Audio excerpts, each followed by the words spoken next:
میں نے تیسرے دن جب شہباز کی صحت بہتر ہو گئی تھی بتایا کہ بجلی ڈوب گیا ہے۔ شہباز زور سے لیٹے لیٹے اٹھا۔ میں نے اسے کندھوں سے پکڑ کر لٹا دیا۔ اس کی ذہنی حالت پھر خراب ہو گئی۔ وہ ضد کرنے لگا کہ میں بجلی کو ڈوبنے نہیں دوں گا۔ پھر وہ مجھے اور تمام دوستوں کو گالیاں دینے لگا۔ میں نے اسے بڑی ہی مشکل سے سمجھایا کہ سگے بھائی اور باپ مر جاتے ہیں، بچے بھی مر جاتے ہیں اور مرد یہ صدمہ برداشت کر لیتے ہیں، مگر وہ بجلی کے مرنے کا صدمہ برداشت کرنے کے لیے تیار نہیں تھا۔ بچوں کی طرح ہچکیاں لے لے کر رونے لگا۔ خدا نے اس کے دل کو بہلانے کے لیے ایک اور ہی بندوبست کر دیا، اور یہ بندوبست خوفناک واقعہ بن گیا۔ اس گھر میں ایک نوجوان لڑکی تھی۔ اس لڑکی کے نقوش بہت دلکش تو نہیں تھے، لیکن خدا نے اسے آنکھیں ایسی دی تھیں کہ جو مرد اسے ایک بار دیکھتا تھا اس سے نظر نہیں ہٹا سکتا تھا۔ اس کے علاوہ اس کے ہونٹ خدا نے ایسے بنائے تھے کہ وہ مسکراتی لگتی تھی۔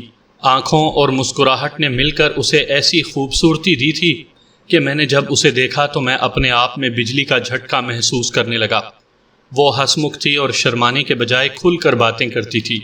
شہباز کو دودھ اور کھانا وغیرہ یہی لڑکی دیا کرتی تھی۔ اس نے شہباز کو اپنے کتے کے لیے روتے ہوئے دیکھا تھا، اور اس نے شہباز کو اس کتے کی خاطر اپنی جان خطرے میں ڈالتے ہوئے بھی دیکھا تھا۔ شہباز کی حالت سنبھل گئی تو میں اکثر باہر نکل جایا کرتا تھا۔ گھر کے آدمی بھی کھیتوں وغیرہ کو چلے جاتے تھے۔ گھر میں یہ لڑکی رہ جاتی تھی۔ ایک رات شہباز نے مجھے کہا کہ مجھے راز کی بات بتانا چاہتا ہے، اور اگر یہ گناہ ہے تو اسے بتا دے۔ میرا دھیان فوراً لڑکی کی طرف چلا گیا، اور بات واقعی لڑکی کے متعلق تھی۔ اس نے کہا 3-4 دن ہوئے لڑکی نے مجھ سے پوچھا کہ تمہیں کتے سے اتنی زیادہ محبت تھی کہ اس کے پیچھے اپنی جان قربان کرنے کو سر میں کود گئے تھے۔ میں نے اسے کہا کہ ہاں، میں مرد ہوں، محبت کی خاطر جان دے سکتا ہوں۔ وہ میرے ساتھ باتیں کرنے لگی اور بولتے بولتے اس کا لہجہ بدل گیا۔ مجھ سے اس نے پوچھا کہ اگر کتے کی جگہ میں ہوتی تو تم میرے پیچھے بھی اسی طرح کود جاتے۔ میں نے ہنس کر کہا کہ چلو میرے کتے کی طرح سر میں کودو، پھر دیکھنا میں تمہارے پیچھے آتا ہوں یا نہیں۔ شہباز نے مجھے بتایا۔ میں تو ہنس پڑا، لیکن لڑکی کی آنکھوں میں آنسو آ گئے۔ کہنے لگی کہ میرے پیچھے آگ میں بھی کود جاؤ گے۔ مجھ پر اس لڑکی اور اس کے ماں باپ کا بہت بڑا احسان تھا۔ میں نے اسے کہا کہ سنو میری بہن، میں تمہارے لیے آگ میں بھی کود جاؤں گا۔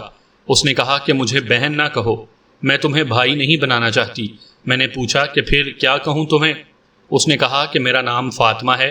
اس طرح کی باتیں کرتے کرتے اس نے دل کی بات صاف صاف کہہ دی۔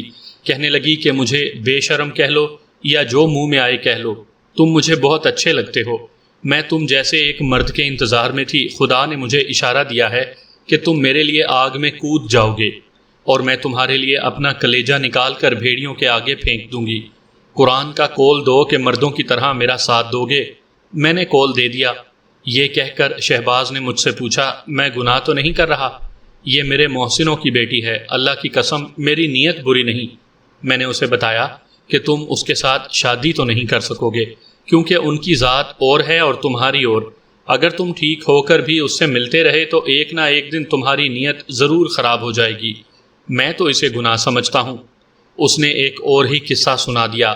اس نے کہا لڑکی نے مجھ سے قرآن کا قول لیا ہے کہ میں اس کے پیچھے آگ میں کود جاؤں گا۔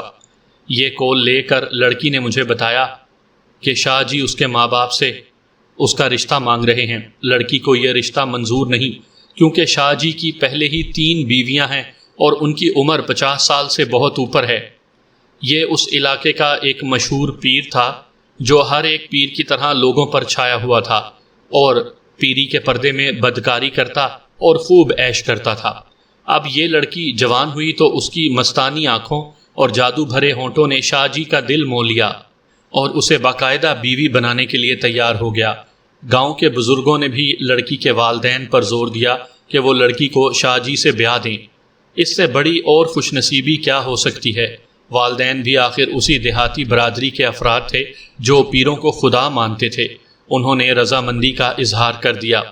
ابھی دن مقرر نہیں ہوئے تھے، لیکن لڑکی کو پتہ چلا تو اس کی نگاہ میں پیر کی حیثیت ہی بدل گئی۔ وہ پیر کی بجائے ایک عام آدمی بن گیا جس کی پہلے ہی 3 بیویاں تھیں۔ وہ اب کسی ایسے آدمی کا انتظار کر رہی تھی جو اصل مرد ہو اور مردوں کی طرح اس کا ساتھ دے۔ شہباز میں اسے مردانگی نظر آئی تو اسے اپنے دل کا حال سنا دیا۔ شہباز مردوں کی طرح اس کا ساتھ دینے کے لیے تیار ہو گیا۔ وہ احسان کی قیمت ادا کرنے کے لیے جان کی بازی لگانے پر بھی تیار تھا۔ میں نے یہ جانتے ہوئے کہ اگر وہ پکڑے گئے تو قتل کر دیے جائیں گے، شہباز کو اس ارادے سے باز رکھنے کی کوشش نہ کی، بلکہ اسے یہ کہا کہ اگر اسے میری ضرورت پڑے تو میں ہر طرح مدد کروں گا۔ 16ویں روز شہباز صحت یاب ہو کر اپنے گاؤں کو روانہ ہوا۔ میں ساتھ تھا۔ میں نے لڑکی کی لال سرخ آنکھیں دیکھی تھیں۔ وہ بڑی ہی مشکل سے آنسوؤں کو آنکھوں میں روکے ہوئے تھی۔ شہباز مرد تھا اور سب سے ہنس ہنس کر مل رہا تھا، مگر راستے میں میرے ساتھ باتیں کرتے کرتے اس کے آنسو نکل آئے۔ یہ گاؤں ہمارے گاؤں سے 8-10 میل دور تھا۔ شہباز ہر 7-8 روز کے بعد رات کے وقت پا پیادہ اس لڑکی سے ملنے کے لیے جانے لگا۔ وہ گاؤں سے 1.5 فرلانگ کہیں چھپ کر گیدڑ کی طرح چیختا تھا۔ لڑکی اس اشارے سے واقف تھی جو شہباز اس سے طے کر چکا تھا۔ وہ چوری چھپے پہنچ جاتی تھی، لیکن ان کی ملاقات چند منٹوں کی ہوتی تھی۔ 2-3 بار میں بھی اس کے ساتھ گیا۔ اسی طرح ان کی محبت پروان چڑھتی رہی اور 2 مہینے گزر گئے۔ ایک روز وہ صبح میرے گھر آیا۔ وہ بہت پریشان تھا، کہنے لگا کہ لڑکی کی شادی ہو رہی ہے۔ میں نے اسے کہا کہ یہ تو ہونا ہی تھا اور ایسے ہی ہوتا آیا ہے۔ اس نے کہا کہ اگر اس کی شادی کسی اور سے ہوتی تو وہ برداشت کر لیتا، لیکن اسے شاہ جی بیاہ کر لے جا رہے ہیں۔ شہباز رات کو لڑکی سے مل آیا تھا۔ اس نے اسے بتایا تھا کہ شاہ جی نکاح کا دن بھی مقرر کر گئے ہیں۔ یہ شاہ جی ہمارے علاقے کے پیر تھے، ہم بھی ان کے مرید تھے، لیکن مریدی ختم ہو گئی۔ ہم نے جاسوسی شروع کر دی۔ شاہ جی کے گھر سے اطلاع ملی کہ وہ سب سے پہلی بیوی کو، اس لڑکی کو بیاہ لانے کے لیے طلاق دے رہے ہیں۔ یہ بیوی 30 برسوں سے ان کی بیوی تھی۔ جب اس نے اپنی جوانی شاہ جی کے ڈیرے پر قربان کر دی تو وہ اسے طلاق دے رہے تھے۔ شاہ جی کو ایسے ارادوں سے کوئی باز نہیں رکھ سکتا تھا۔ دیہاتیوں کے دلوں میں یہ عقیدہ گھر کر چکا تھا کہ شاہ جی جو کچھ کرتے ہیں وہ اپنی مرضی سے نہیں بلکہ خدا کے اشارے سے کرتے ہیں۔ اس وقت میں بھی اس بات کو برحق مانتا تھا، لیکن اس لڑکی کے معاملے میں خدا نے شاہ جی کے بجائے مجھے اشارہ دے دیا کہ شاہ جی جو کہتے ہیں سراسر بکواس ہے، اور خدا کسی شاہ کو ایسا اشارہ کبھی نہیں دے گا کہ رستی بستی بیوی کو اجاڑ کر اس کی جگہ ایک نوجوان بیوی کو لے آئے۔ شہباز نے مجھے بتایا کہ شاہ جی نے جو دن مقرر کیا ہے اس کے مطابق شادی 11ویں روز ہوگی، اور میں لڑکی کے ساتھ طے کرایا ہوں کہ جمعرات کی رات 3 روز کے بعد آؤں گا اور وہ گھر سے نکل آئے۔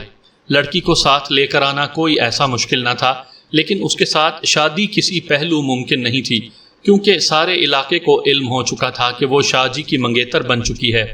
میں نے شہباز کو ان خطروں سے خبردار کیا تو اس نے پرعزم لہجے میں کہا کہ اس نے فیصلہ کر لیا ہے کہ وہ لڑکی کو گھر نہیں لائے گا، بلکہ اسے گاؤں سے نکال کر وہیں سے لاہور چلا جائے گا، پھر کبھی اس طرف کا رخ بھی نہیں کرے گا۔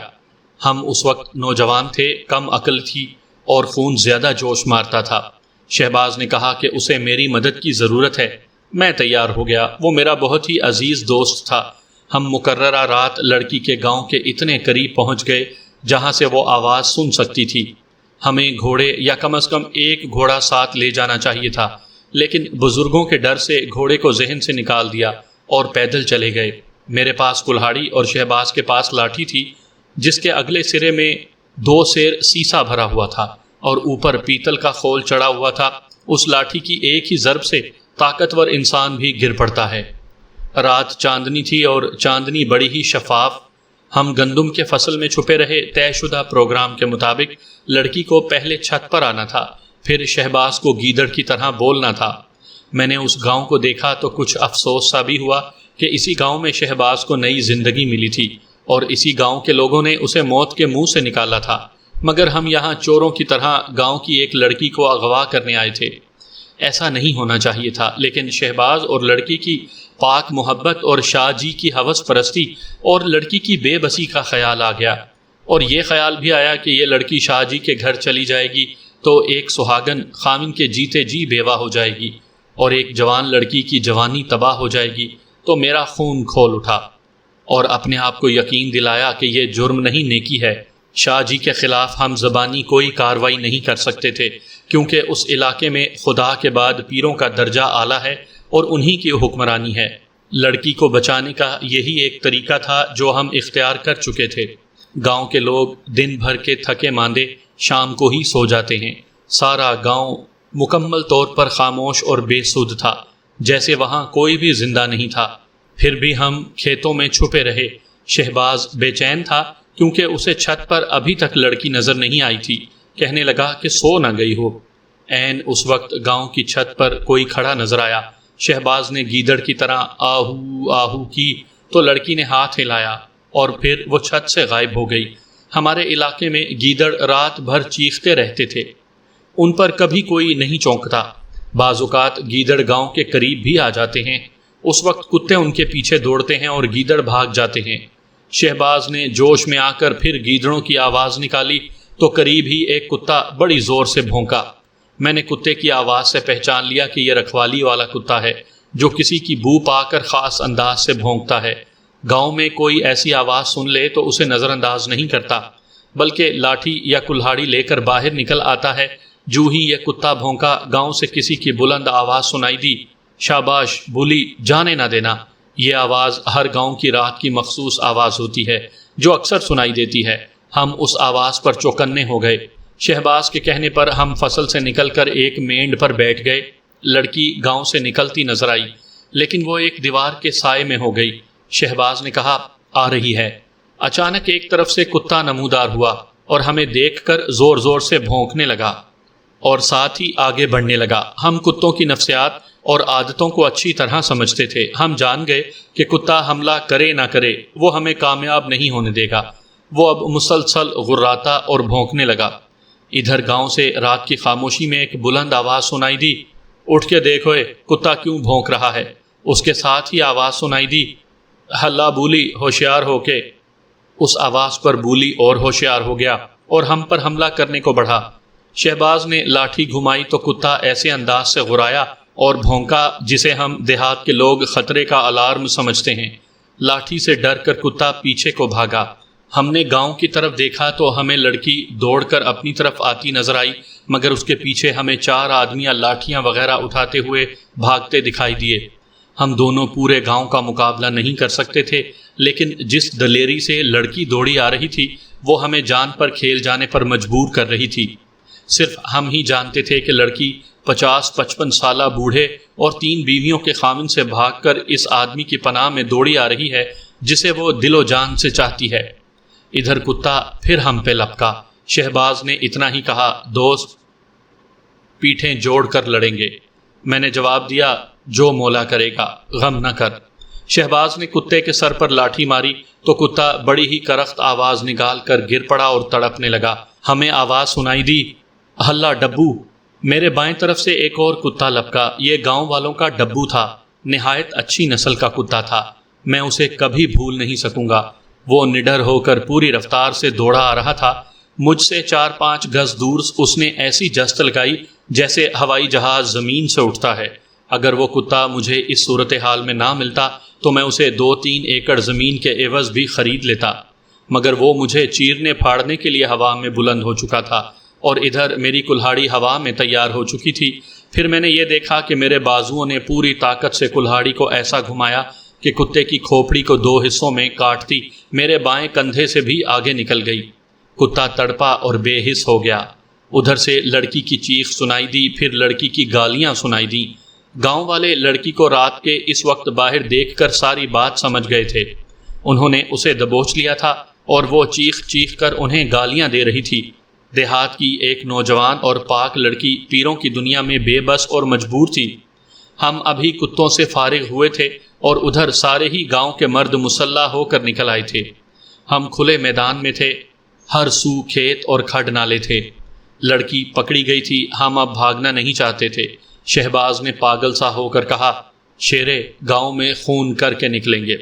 ہمیں چاندنی رات میں آوازیں ہی آوازیں سنائی دے رہی تھیں، ہر طرف للکار تھی، جانے نہ دینا، پیچھے سے روکو، زندہ پکڑو، ٹکڑے ٹکڑے کر دو، ہلا مردو، ہلا شیرو۔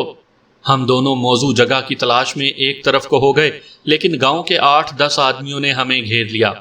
اس کے بعد مجھے لاٹھیوں اور کلہاڑیوں کے ٹکرانے کی آوازیں یاد ہیں جو مرتے دم تک یاد رہیں گی۔ شہباز مجھے اور میں اسے پکار رہا تھا، جس سے دونوں کا حوصلہ بلند رہا۔ میں نے کلہاڑی سیدھی نہیں چلائی بلکہ الٹی طرف سے مارتا رہا، کیونکہ میں کسی کو قتل نہیں کرنا چاہتا تھا۔ کلہاڑی کے پھل کی الٹی طرف کی ضرب ہتھوڑے سے کم نہیں ہوتی، لیکن آدمی مرتا نہیں، بے ہوش ہو جاتا ہے۔ ہم نے بہت لاٹھیاں کھائیں اور بہت مارے، اور میں نے 4 آدمی گرتے ہوئے بھی دیکھے۔ جتنی چوٹیں میں نے کھائی تھیں وہ مجھے گرانے کے لیے کافی تھیں، لیکن ہماری حیثیت چوروں کی سی تھی، ہمیں بچ کے نکلنا تھا، اس لیے میں ابھی بے ہوش نہیں ہونا چاہتا تھا۔ لڑتے لڑتے شہباز میرے قریب آ گیا اور میرے کہنے پر ہم لڑائی سے نکلنے لگے۔ شہباز بھی مان گیا۔ مجھے معلوم نہیں کہ اس نے کتنی اور کیسی کیسی چوٹیں کھائی تھیں، اتنا ضرور معلوم ہو گیا کہ اس کا دماغ صحیح ہو گیا ہے، کیونکہ اب وہ عقل مندی کی باتیں کر رہا تھا۔ کہنے لگا، شیرے نکلو، اور ہم بھاگنے لگے۔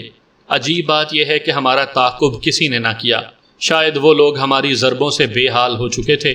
فصلوں کی اوٹ سے ہمیں آوازیں سنائی دیں جو صاف بتا رہی تھی کہ ہم ابھی گھیرے میں ہیں۔ ہم نے راستہ بدل لیا، مگر آگے ایک اور کتا آ گیا۔ کمبخت اچھل کر آیا، آگے شہباز تھا، اس کی لاٹھی نے اسے کبھی نہ اٹھنے کے لیے گرا دیا، اور ہم بھاگ اٹھے۔ چاروں طرف سے لوگ چلا رہے تھے، سنبھل کے بھائیو، ادھر ہیں، ادھر ہیں۔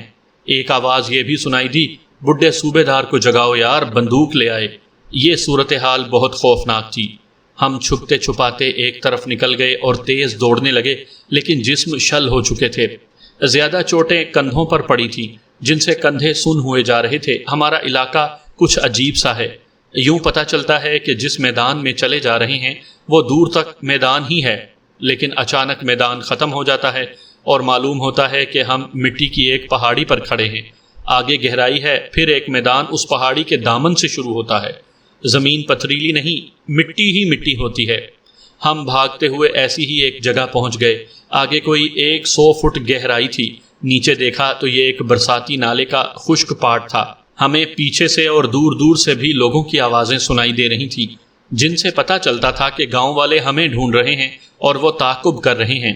ہم نے نیچے دیکھا تو 20-25 فٹ نیچے ایسی فراخ جگہ دکھائی دی جہاں ہم کود سکتے تھے۔ دائیں بائیں کوئی راستہ نہیں تھا۔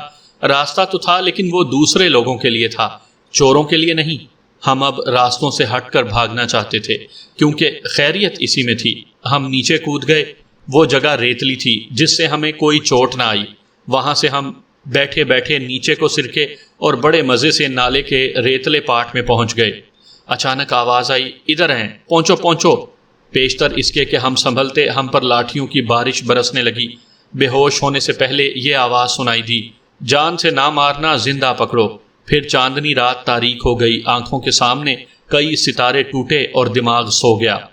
ہوش آئی تو شہباز کو اپنے پہلو میں لیٹا ہوا پایا، لیکن ہم دونوں ایک ہی چارپائی پر رسیوں سے جکڑے ہوئے پہلو با پہلو لیٹے ہوئے تھے۔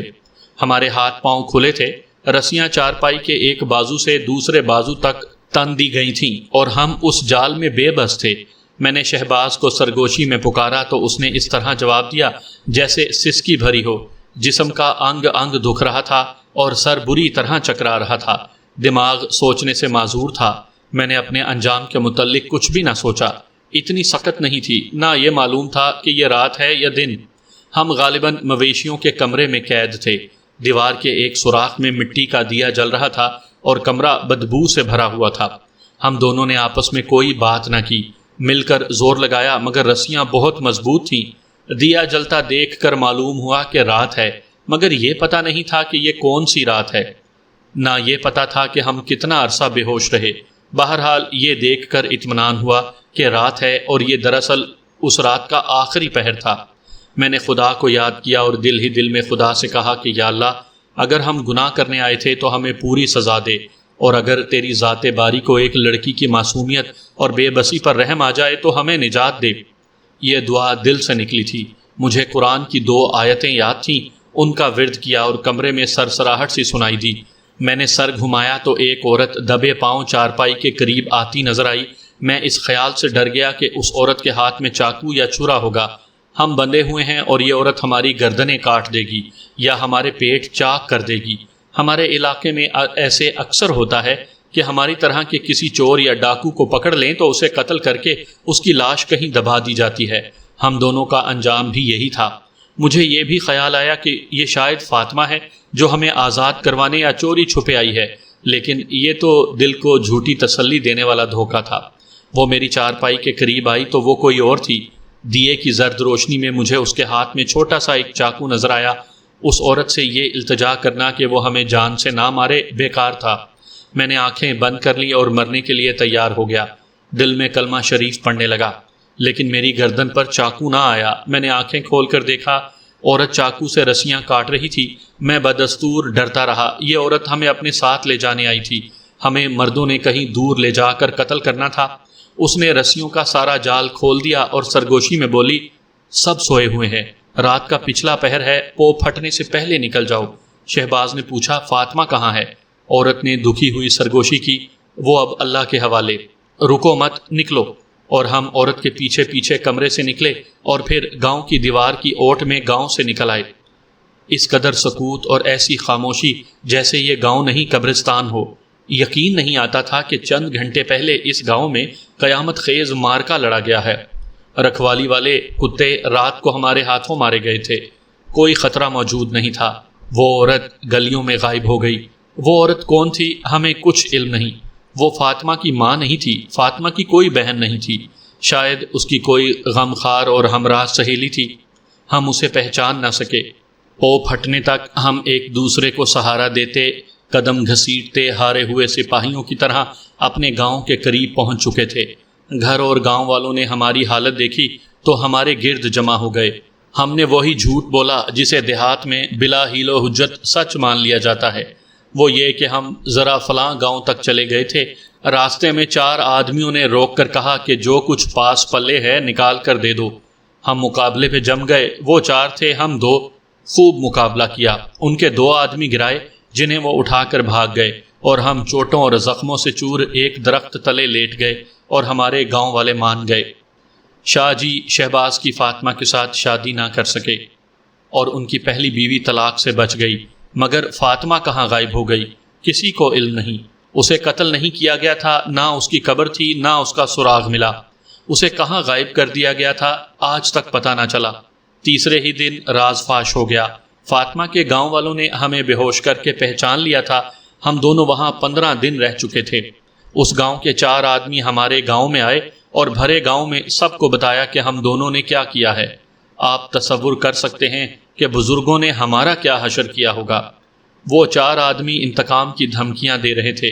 آخر ہمارے بزرگوں نے ان سے معافی مانگی اور بات تھانے یا انتقامی قتل تک نہ پہنچ سکی۔ معلوم ہوا کہ ان کا کوئی آدمی ہمارے ہاتھوں مرا نہیں تھا۔ ان کا پروگرام یہ تھا کہ صبح سے پہلے پہلے وہ ہمیں قتل کر کے لاشیں کہیں دبا دیتے۔ وہ حیران تھے کہ ہم وہاں سے بھاگ کر کس طرح آئے، اور میں آج تک حیران ہوں کہ ہمیں رہائی دلانے والی کون تھی۔ شہباز ایسا دل برداشتہ ہوا کہ 1 سال بعد فوج میں بھرتی ہو گیا۔ یہ دوسری جنگ عظیم سے بہت پہلے کی بات ہے۔ ان دنوں شمال مغربی سرحدی صوبے کا نام بہت مشہور تھا۔ قبائلی پٹھان انگریزوں کے خلاف لڑ رہے تھے اور ہمارے جوان مر رہے تھے۔ شہباز بھرتی ہو کر گیا تو 1.5 سال بعد اس کے گھر والوں کو تار ملا کہ شہباز بنو سے آگے لڑائی میں مارا گیا ہے۔ اس کی لاش گاؤں میں نہیں آئی تھی۔ معلوم ہوا کہ اسے بنو کے فوجی قبرستان میں دفن کر دیا گیا تھا۔ شہباز اور فاطمہ کی یادگار میرے کندھوں اور پیٹھ پر کلہاڑیوں کے زخموں کے نشان ہیں، جن پر آج بھی ہاتھ پھیرتا ہوں تو دونوں کو اپنے سامنے ہنستا کھیلتا دیکھتا ہوں۔ اب ان شاہ جی کا بیٹا گدی نشین ہے جس کی 4 بیویاں ہیں، اور اکثر سننے میں آتا ہے کہ شاہ جی ایک اور شادی کر رہے ہیں۔ زمانہ کتنی ترقی کر گیا ہے، مگر شاہ جی کی حکمرانی بدستور قائم ہے۔ کیا کوئی ترقیاتی منصوبہ اس حکمرانی کو ختم کر سکتا ہے؟ سامعین کرام، آپ سن رہے تھے صابر حسین راجپوت مرحوم کی شکاریات کے سلسلے میں ایک داستان جس کا نام تھا شہباز اور فاطمہ۔ یہ اس سلسلے کی آخری قسط تھی۔ مجھے امید ہے آپ کو میری یہ کاوش پسند آئی ہوگی۔ آپ نے اگر ابھی تک میرا چینل کہانی گھر سبسکرائب نہیں کیا تو ابھی میرے چینل کو سبسکرائب کر کے بیل نوٹیفیکیشن آن کر لیجئے تاکہ آنے والی ہر نئی کہانی کی اطلاع بر وقت آپ تک پہنچ سکے۔